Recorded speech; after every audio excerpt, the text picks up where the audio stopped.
Market Mantra, Market Mantra, Market Mantra, Market Mantra, Market Mantra,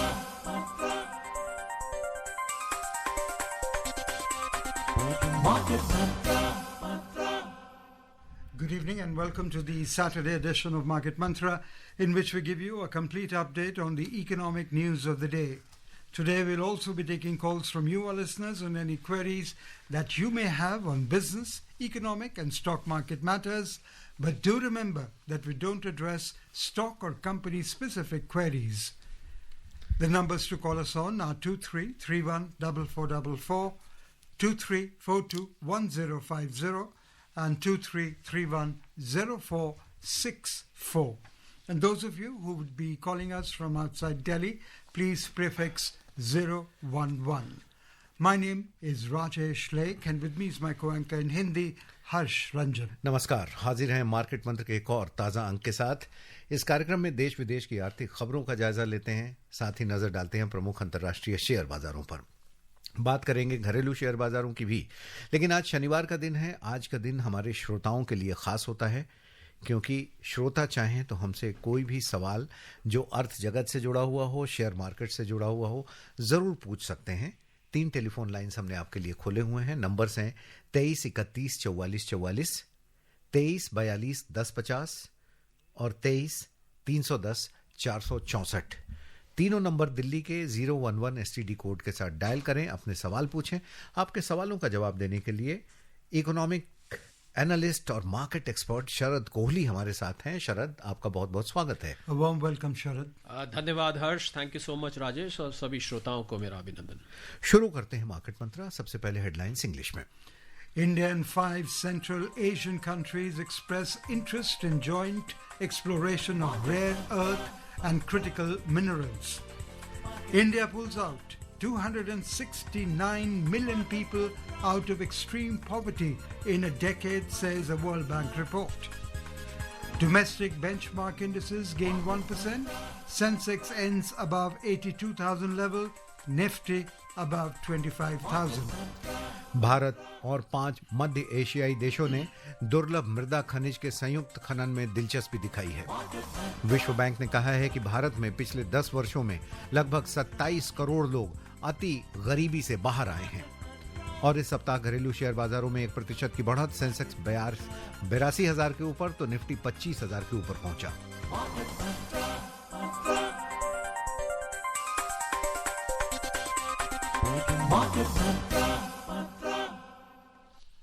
India and Central Asian countries have emphasized the importance of greater financial connectivity between them, particularly through digital payment systems.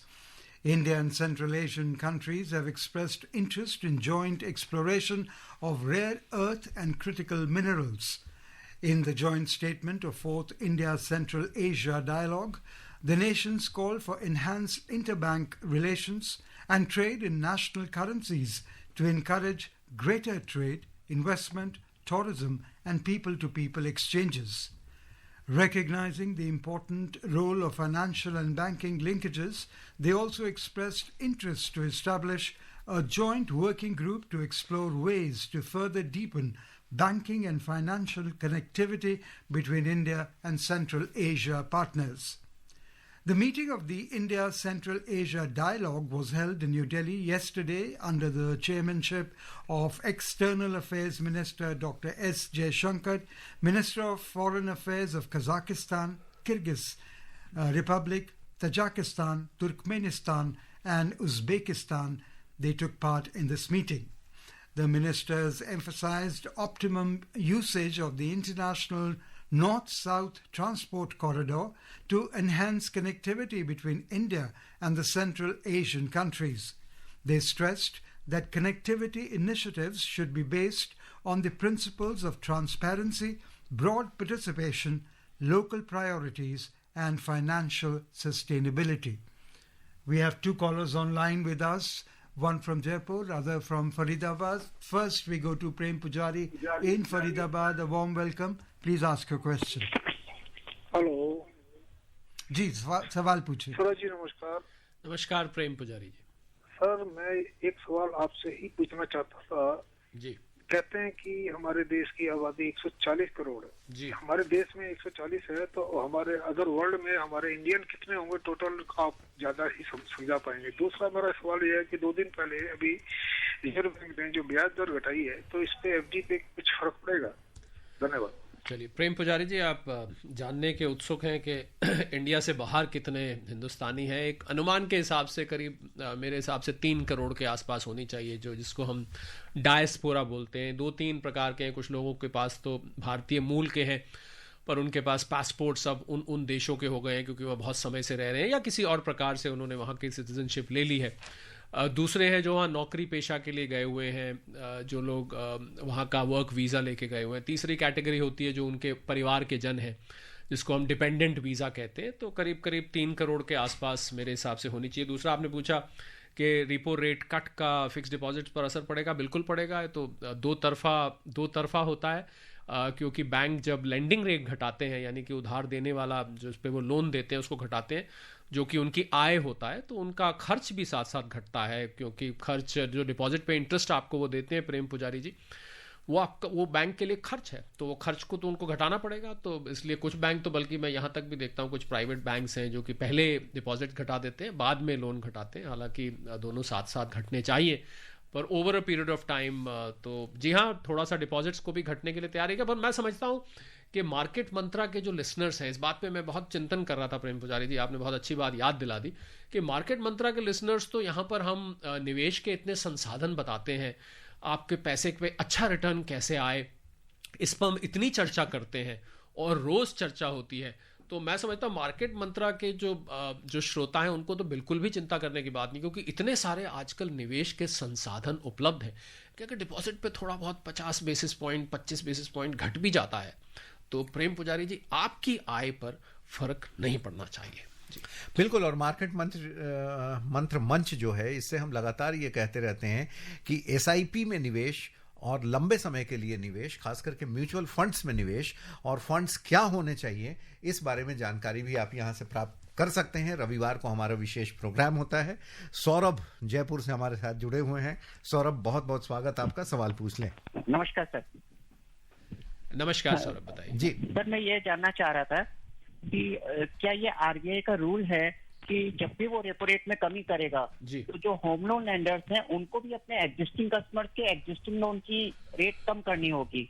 और यदि ये rule है तो ये क्या private lenders पे भी लागू होता है, जैसे इंडिया इंफोलाइन हाउसिंग फाइनेंस है या एचडीएफसी है, क्या इनके ऊपर भी ये रूल एप्लीकेबल होता है सर? देखिए सौरभ, आजकल इसी आपके सवाल से एक सिद्धांत निकल के आता है, बल्कि एक प्रोटोकॉल निकल कर आता है. वो ये आता है कि आजकल जो लेंडर्स हैं वो 2 प्रकार से लोन देते हैं. एक फिक्स्ड लेंडिंग रेट होता है और एक फ्लेक्सिबल लेंडिंग रेट होता है. तो जो फ्लेक्सिबल लेंडिंग रेट होता है सौरभ, वो इसीलिए बनाया जाता है कि अगर कल को रिपो रेट घटता या बढ़ता है तो आपकी जो ब्याज की दर है जिस पे आपने लिया हुआ है, बाय द वे मैं यहाँ पर श्रोताओं को ये भी बता दूं कि जब भी ब्याज दर घटती या बढ़ती है तो ईएमआईज में परिवर्तन बहुत कम देखा जाता है. जो बदलता है वो आपकी जो टोटल टेन्योर है, यानी कि जिस अवधि के लिए आपने लोन लिया हुआ है उस अवधि में फर्क आजकल बैंक कर देते हैं कैलकुलेशन को आसान बनाने के लिए. मान लीजिए आपका 10 साल का है तो 9 साल कुछ महीने रह जाएगा, डिपेंड करेगा कि घटेगा.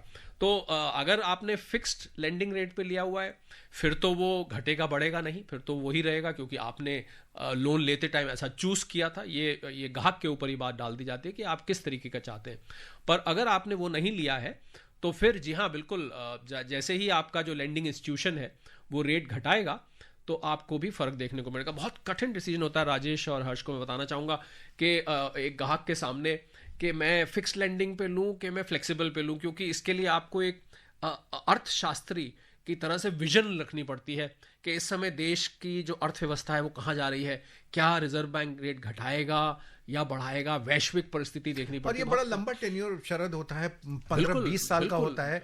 जियोपॉलिटिकल सिचुएशन दूसरे देशों में भी क्या परिवर्तित हो रहे हैं उससे बहुत असर पड़ता है और समय समय पर बदलती रहती है. तो इसलिए बहुत ही कठिन निर्णय होता है. मैं समझ रहा हूँ सौरभ आपका सवाल कहाँ से निकल के आ रहा है. तो मैं समझता हूँ अगली बार जब आप लोन लें तो आप फिक्स्ड या फ्लेक्सिबल आप अपने हिसाब से चूज कर सकते हैं। इसी मेरे एक्सप्लेनेशन में आपके प्रश्न का उत्तर भी छुपा हुआ है। शरद, रेपो रेट घटने के बाद कई बार ऐसी शिकायतें आती हैं ग्राहकों की कि बैंकों ने उनका इंटरेस्ट रेट कम नहीं किया, ईएमआई में कोई फर्क नहीं पड़ा। कई बार टेन्योर कम हो जाता है, लेकिन एक सुझाव ये भी है कि जो कस्टमर्स हैं लोन वाले, वो बैंकों से अपने संपर्क में रहें ताकि वो उनके ईएमआई को कम कर सकें, उनके रेट ऑफ इंटरेस्ट को कम कर सकें। आपका क्या सुझाव है? देखिए, अगर कस्टमर्स बैंक पर दबाव बना सकते हैं, बहुत सारे कस्टमर्स मिलके फ़ोन करेंगे, ये नॉर्मली बैंक का एक पॉलिसी मैटर होता है, और आप बैंक से संपर्क करेंगे, वो ये कहेंगे हमारे बोर्ड ऑफ डायरेक्टर्स मिलेंगे और उसमें एक नीति युक्त डिसीजन लिया जाएगा। पर ऐसा देखा गया है कि जब भी रेपो रेट कम होता है तो मेरा अपना निजी अनुभव कहता है कि आपको 4 से 6 हफ्ते में नॉर्मली सब, और ऐसा तो हो नहीं सकता, देखिए मान लीजिए एक बैंक ने पहले घटा दिया और बाकियों ने नहीं घटाया, तो फिर उनका लॉस ऑफ बिजनेस होना शुरू हो जाता है, क्योंकि वो ग्राहक जो है उस बैंक की तरफ भागने लग जाते हैं जो सबसे पहले कि यहाँ तो रेट कम है। तो इसलिए आपस की होड़ भी रहती है, कंपटीशन, प्रतिस्पर्धा जिसको हम कहते हैं, उसकी वजह से भी जैसे ही पहल कोई बैंक करता है तो बाकी एक, मुझे याद है हम छोटे होते थे तो एक अंग्रेजी में कहानी पढ़ते थे, पाइड पाइपर ऑफ हैमलिन, तो सब उसके पीछे पीछे पीछे पीछे चल पड़ते हैं। तो कोई एक पहल पहले करता है और उसके पीछे फिर सारे चल पड़ते हैं। तो आप चिंता मत करिए सौरभ, ये घटेगा। और ये ऑटोमेटिक प्रोसेस होता है या इसका कोई कन्वर्जन फी भी लेते हैं बैंक? नहीं, बैंक कन्वर्जन फी नहीं लेते हैं, ये रेट जब घटा दिया जाता है। पर मैं ये बात फिर जोर देकर कहना चाहूंगा, इस सभी श्रोताओं के लिए है कि आजकल ईएमआई में बदलाव नहीं होता है। नॉर्मली आपको बताया जाता है कि ईएमआई घट जाएगी, टेन्योर घट जाता है, क्योंकि उसकी वजह से कैलकुलेशन बहुत कॉम्प्लिकेटेड हो जाती है और ईएमआई में काफी झगड़ा खड़ा हो जाता है, कितनी घटी, कब घटी, देर से घटी, जल्दी घटी। तो मान लीजिए आपका लोन 15 साल का है, अब ब्याज दर घटेगी, हो सकता है, ये डिपेंड करेगा किस रेट पे लिया है आपने, कितने टेन्योर के लिए लिया है, किस साइज बचा हुआ है, किस साइज का लोन है, कितना बचा हुआ है। हो सकता है 15 साल की बजाय घट के अब 14.5 साल रह जाए। तो ये आप अपने बैंक से संपर्क कर सकते हैं कि साहब आपने रेपो रेट घटाया, मैं जानना चाहता हूं या चाहती हूं कि मुझे अब इससे क्या फायदा होने वाला है। तो बैंक आपको तुरंत ये कैलकुलेशन करके बता देगा और आप उसको रखिए और आप खुश हो जाइए। मुझे लगता है रिजर्व बैंक ने तो खुशखबरी दी है लोगों को, ब्याज की दर कम हो गई है, तो अब सस्ता पैसा आप बैंक से ले सकते हैं। लक्ष्मीपत कोलकाता से जुड़े हुए हैं। लक्ष्मीपत जी, बहुत बहुत स्वागत है आपका मार्केट मंत्रा में। Good evening sir. Good evening market Mantra, Kohli ji को नमस्कार मेरा। नमस्कार लक्ष्मीपत जी। सर, ये मेरा सवाल जो है वो हाउस प्रॉपर्टी का अगेंस्ट में जो बोरोड कैपिटल का जो डिडक्शन मिलता है जी, सेक्शन 24B में जी, तो क्या वो न्यू रिजिम में भी कुछ पार्ट से भी मिलता है क्या? रेंटेड प्रॉपर्टी अगर से मेरा रेंट है तो एक पहला मेरा सवाल ये है कि न्यू रिजिम में ये डिडक्शन अलाउ है क्या जी।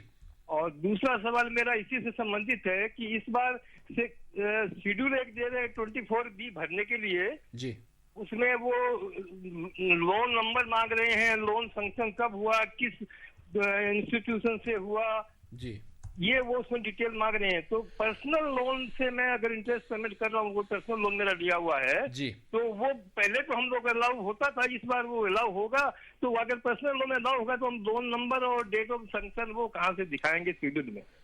लक्ष्मीपत जी ने 2 सवाल पूछे। पहला सवाल कि न्यू रिजीम में, देखिए न्यू रिजीम में लक्ष्मीपत जी ये बैंक ये जो इंटरेस्ट की डिडक्शन से हटा गया। न्यू रिजीम एक सिंप्लीफाइड रिजीम है, उसमें सभी डिडक्शंस और एग्जेम्पशंस जो मिलती हैं, जो चैप्टर 6A की होती हैं, सेक्शन 24 की होती हैं, ये लक्ष्मीपत जी उसमें नहीं मिलती हैं। तो पहली बात तो आपको मैं पहले तो सलाह ये दूंगा, आप इनकम टैक्स पोर्टल पर एक कैलकुलेटर है, आप उसमें डालकर ये पहले कैलकुलेट करिए, क्योंकि अब 12 लाख रुपए तक सेक्शन 87A की वजह से तो अब टैक्स ही नहीं लगता है। अगर आप सैलरीड है तो 12,75,000 तक नहीं लगता है। तो पहले आप देख लें कि आप इंटरेस्ट के पीछे चिंता कर रहे हैं, ऐसा ना हो कि आपको कहीं न्यू रिजीम वैसे ही फायदेमंद हो, यानी कि अगर आप हाउसिंग लोन इंटरेस्ट छोड़ भी देते हैं सेक्शन 24B का तो भी हो सकता है आपको फायदा हो। दूसरा आपका सवाल था कि पर्सनल लोन का आप ले सकते हैं, बिल्कुल ये डिटेल्स अब मांगी जाती हैं।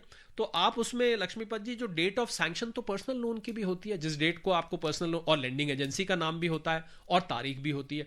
तो मैं समझता हूं ये डिटेल्स, जितनी आप डिटेल्स आपके पास पर्सनल लोन में अवेलेबल हैं, परंतु उस लोन का उपयोग आप हाउसिंग लोन को रीपे करने में कर रहे हैं, ये ध्यान रखिएगा। खाली पर्सनल लोन का होना और उसको वापस करना काफी नहीं है, उसका उपयोग जो है वो हाउसिंग लोन को रीपे करने के लिए होगा, तब उस पर्सनल लोन को आप, बल्कि यहाँ नहीं, कुछ लोग तो मेरे से पूछते हैं क्या हम पर्सनल लोन हमने किसी रिश्तेदार से लिया हुआ है, हमसे ब्याज ले रहा है, उसको अगर हम हाउसिंग लोन रीपे करने में कर रहे हैं तो क्या, बिल्कुल आप वहाँ भी कर सकते हैं, पर आपको उसको प्रूफ करना पड़ेगा। बहुत सारी लक्ष्मीपत जी इसमें कुछ लोग शरारत भी करते थे, लोन नहीं भी लिया होता था तो डाल देते थे उसको, ब्याज क्लेम कर लेते थे, 2 लाख रुपए तक का मिलता है।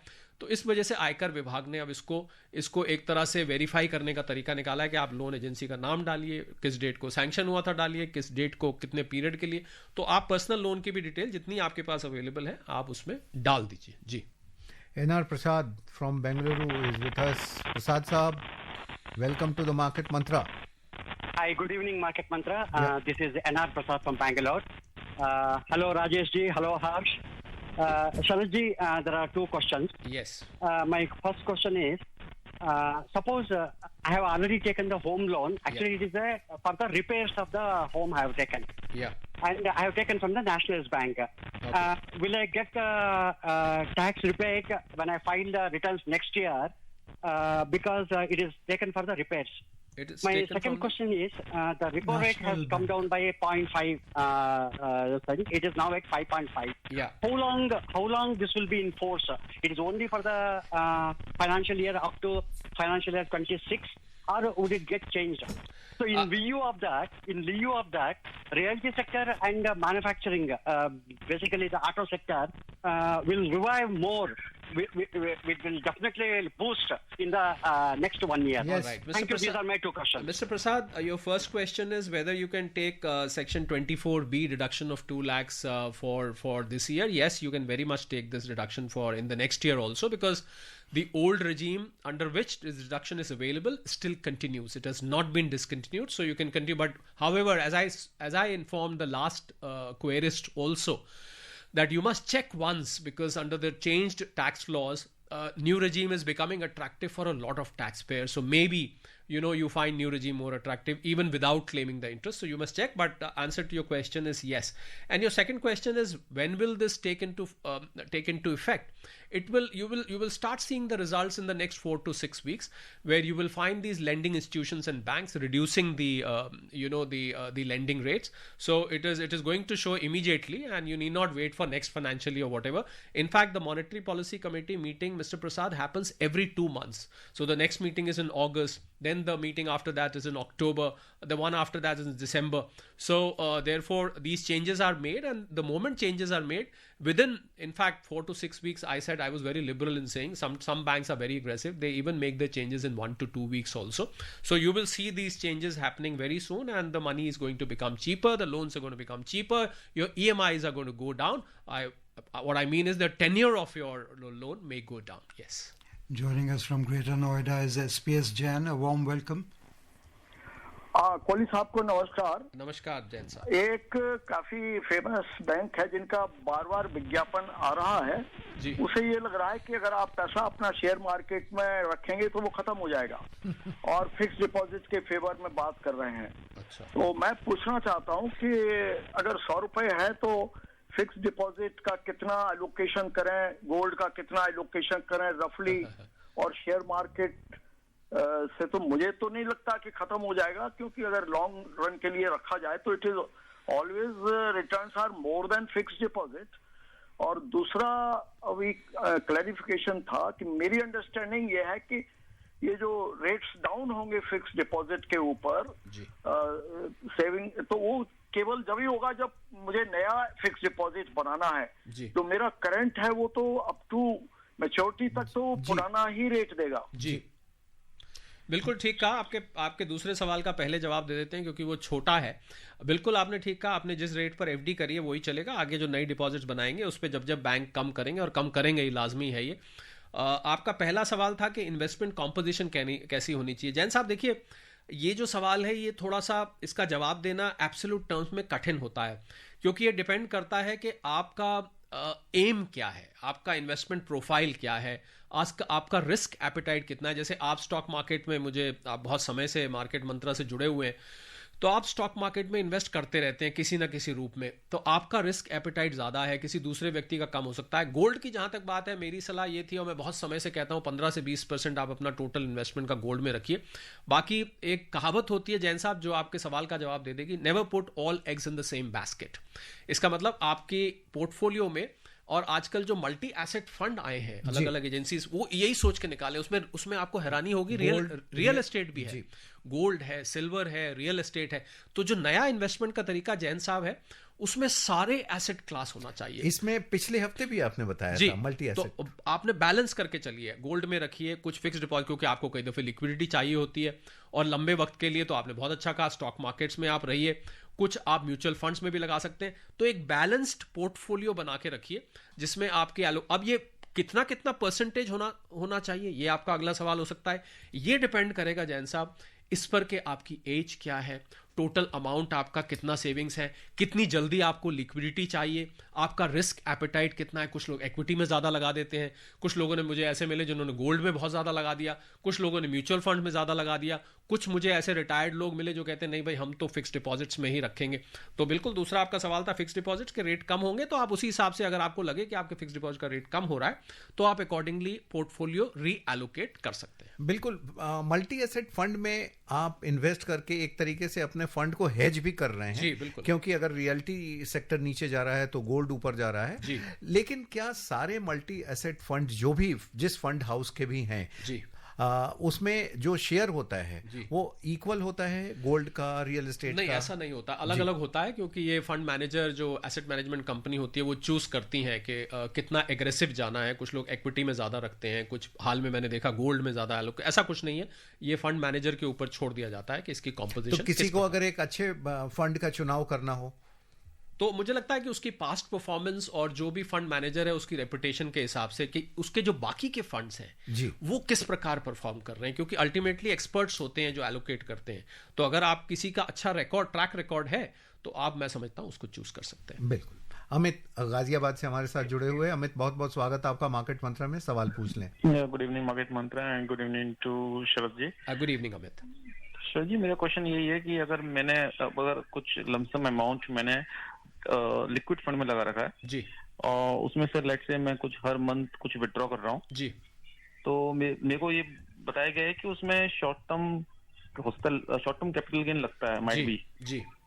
तो लेकिन अगर मैं टैक्स ब्रैकेट में नहीं आता हूँ, मेरे कोई और कोई इनकम नहीं है जी, तो फिर ये अमाउंट कैसे मैं उसको रिडीम कर सकता हूँ या कैसे एडजस्ट कर सकता हूँ सो डेट कि मेरा जो भी अमाउंट टैक्स कटा है तो उसको मैं रिक्लेम कर सकूँ? देखिए अमित, अगर आप टैक्सेबल ब्रैकेट में नहीं आते हैं, और आपको पता होगा न्यू रेजीम जो आई है उसमें 4 लाख रुपए तक टैक्स नहीं है, 0 से 4 लाख रुपए का पहला स्लैब है। तो आपको मैं बता दूं कि सेक्शन 87A है एक इनकम टैक्स का, मुझे नहीं इस बात की जानकारी है कि आप कितना टैक्स से फेमिलियर हैं। तो सेक्शन 87A में तो जो स्पेशल रेट्स पर इनकम टैक्स होती है, यानी कि लॉन्ग टर्म कैपिटल गेन या कोई और इनकम स्पेशल रेट पे हो रही है, तो 87 में नहीं आती। पर जो बेसिक एग्जेम्पशन लिमिट है, आपका सवाल यहाँ पर है, यानी कि 4 लाख रुपए तक अगर आपको लिक्विड फंड से कैपिटल गेन हो रहा है, SWP ये कर रहे हैं, सिस्टमैटिक विड्रॉल प्लान हम इसको कहते हैं, अगर आप उसको कर रहे हैं तो 4 लाख रुपए तक तो आपके ऊपर टैक्स नहीं लगेगा। उससे ऊपर आप जाते हैं तो आप अपने स्लैब रेट्स के हिसाब से उसको अमित देख सकते हैं। जी। From Gurgaon, we are joined in by Daksh. A warm welcome, Daksh. नमस्कार जी। जी, मैं दक्ष प्रजापति बोल रहा हूँ जी। शरद जी, मुझे आपसे लास्ट टाइम एक सवाल किया था। पहला सवाल तो मैं ये करूंगा कि गोल्ड के जो रेट बढ़ गए ये कभी डाउन होने के चांसेस होंगे, और दूसरा सवाल मेरा जो पहले मैंने आपसे एक बार पूछा था कि मेरे 2 बैंकों में अकाउंट है और दोनों में ही मेरे FD है। प्राइवेट बैंक वाले हमें एक स्कीम्स बताते हैं कि आपने 2 लाख रुपए हमें देना है और 84,000 रुपये आपको रिटर्न 1 साल के बाद देंगे, और हर 12 साल तक आपको 2-2 लाख रुपए देना है। बाद में वो पैसा आपका जो 84,000 जो हर साल आपको देंगे, 12 साल के बाद आपने 2 लाख रुपए आपको देना नहीं है, और 25 साल तक हम आपको 84,000 वापिस देते रहेंगे। ये स्कीम हमें बार बार ये रिटर्न बार बार बताते रहते हैं, इसके पीछे लगे रहते हैं। ये हमें समझ नहीं आ रहा है ये क्या है, ये क्या हम लेने। जी, पहले तो दक्ष प्रजापति जी का बहुत पौराणिक नाम है, राजेश और हर्ष। मुझे इनका नाम सुनते ही कुछ पुराण की याद आ जाती है। आपका पहला सवाल है कि गोल्ड कभी घटेगा कि नहीं। देखिए, गोल्ड की प्राइसेस को प्रेडिक्ट करना मुश्किल होता है। शॉर्ट टर्म में और मिड टर्म में दक्ष जी ये ऊपर नीचे जाता रहता है, पर जो इसकी लंबी अवधि का अगर हम टर्म देखें और पिछले 10-12 साल का आप रिटर्न देखें तो कंसिस्टेंटली गोल्ड ने 12-13% के आसपास रिटर्न दिया है। बीच बीच में उतार चढ़ाव, वॉलेटिलिटी आपको दिखती रहेगी, पर लॉन्ग टर्म अगर आप व्यू ले रहे हैं दक्ष जी, तो वो आपको, मुझे गोल्ड अभी भी बहुत बुलिश दिखाई देता है। गोल्ड ऊपर जाएगा, पर यह है कि उसको थोड़े थोड़े दिनों में आप देखें नहीं, क्योंकि बीच बीच में प्रॉफिट बुकिंग होती है, इस पर स्पेकुलेशन भी होती है। दूसरा आपका सवाल था कि राजेश, इनका एक और सवाल था जो दक्ष जी पूछ रहे थे कि शायद फिक्स डिपॉजिट से रिलेटेड था या कुछ था, वो मुझे लगता है हमसे नोट करना रह गया, अगली बार आप पूछिएगा। पर गोल्ड पे मैं उम्मीद करता हूं कि आपका जो उत्तर है आपको मिल गया होगा कि आपको करेक्शन देखने को मिल सकती है, क्योंकि बहुत सारे फैक्टर्स होते हैं जो गोल्ड की प्राइसेस को चढ़ाते हैं। डॉलर का रेट है, क्रूड का रेट है, आर्थिक अनिश्चितता होती है, जियोपॉलिटिकल अनसर्टेनिटी होती है। बहुत सारे फैक्टर्स गोल्ड को डिटरमिन करते हैं इसकी और गोल्ड में स्पेकुलेशन बहुत होती है। मैं आपको बता दूं, कमोडिटी एक्सचेंज में गोल्ड बड़ी स्पीड से खरीदा बेचा जाता है। जी, Ramesh from Delhi and Shankar from Mobile stay with us as we tell you that India has made remarkable progress in reducing extreme poverty, with 269 million people moving out of it between 2011-12 and 2022-23. According to the latest World Bank data, extreme poverty rate dropped significantly from 27.1% to just 5.3%. In 2011-12, around 345 million people were living in extreme poverty, which fell to 75 million by 2022-23. Much of this progress came from states like UP, Maharashtra, Bihar, West Bengal and MP, which together accounted for 65% of India's extreme poor in 2011-12. The World Bank defines extreme poverty as a living on less than $3 per day, adjusted to 2021 prices. The decline in poverty has been widespread across both rural and urban areas. Rural poverty decreased from 18.4% to 2.8%, while urban poverty fell from 10.7% to just 1.1% over the 11-year period. India has also seen strong improvement in reducing multi-dimensional poverty, which includes factors such as health, education, and standard of living. The multi-dimensional poverty index dropped from 53.8% in 2005 and 6 to 16.4% in 2019-21, and further down to 15.5% in 2022-23. और कार्यक्रम market मंत्रा है। साप्ताहिक share market कैसा रहा, इसकी भी बात कर लेते हैं। घरेलू शेयर बाजारों ने इस सप्ताह गिरावट के रुख पर ब्रेक लगाई और लगभग 1% की बढ़ोतरी दर्ज की। बॉम्बे स्टॉक एक्सचेंज का सेंसेक्स 738 अंक बढ़ा और 82,189 पर रहा। नेशनल स्टॉक एक्सचेंज का निफ्टी भी 252 अंक की बढ़त के साथ 25,000 के ऊपर आ गया। विस्तारित बाजार में बीएसई मिड कैप और बीएसई स्मॉल कैप दोनों में लगभग 2% की बढ़ोतरी रही। आपका ब्रीफ रिएक्शन इस पर चाहिए। ये जो रेट कट्स हुए हैं उसका सीधा असर मार्केट पे दिख रहा है। बिल्कुल, मार्केट ने सेलिब्रेट किया है रेट कट और डबल बोनांजा मिला, एक तरफ लिक्विडिटी, दूसरी तरफ रेट कट। मार्केट ने उसको भरपूर तरीके से सेलिब्रेट किया है। We quickly take this call from Ramesh from Delhi. बहुत छोटे पैमाने में प्लीज पूछिए, very precise question please. Hello जी, सवाल पूछिए। हाँ सर, मैं ये पूछना चाह रहा था कि ये क्रिप्टो करेंसी है बिटकॉइन, इसमें लेन देन करना क्या हमारे देश में लीगल है क्या? देखिए, हमारे देश में इसको इलीगल नहीं डिक्लेयर किया गया है, पर अभी लीगल भी नहीं है। तो कहीं बीच में रमेश अभी ये है कि इलीगल नहीं है तो लीगल भी नहीं है। तो मैं तो आपको यही सलाह दूंगा कि आप क्रिप्टो करेंसी से दूर रहें जब तक इसको भारत सरकार पूरी तरह से मान्यता नहीं दे देती है। And also the US stocks ended higher after a better than expected jobs report calmed worries about the economy. The Dow Jones Industrial Average rose 443 points or 1% to 42,763. Shankar भी जुड़े हुए थे लेकिन वक्त की कमी है। शंकर, आप बाद में अगले दिन सवाल कर लीजिएगा। आज के लिए श्रोताओं आपका बहुत बहुत शुक्रिया और खास तौर पर शरद आपका बहुत बहुत धन्यवाद। Thank you for being with us, Sharad. My pleasure, thank you. And before we close the headlines once again, India and 5 Central Asian countries express interest in joint exploration of rare earth and critical minerals. India pulls out 269 million people out of extreme poverty in a decade, says a World Bank report. And domestic benchmark indices gain 1%.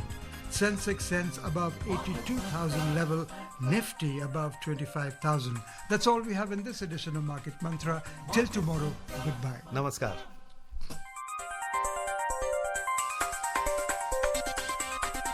Market Mantra.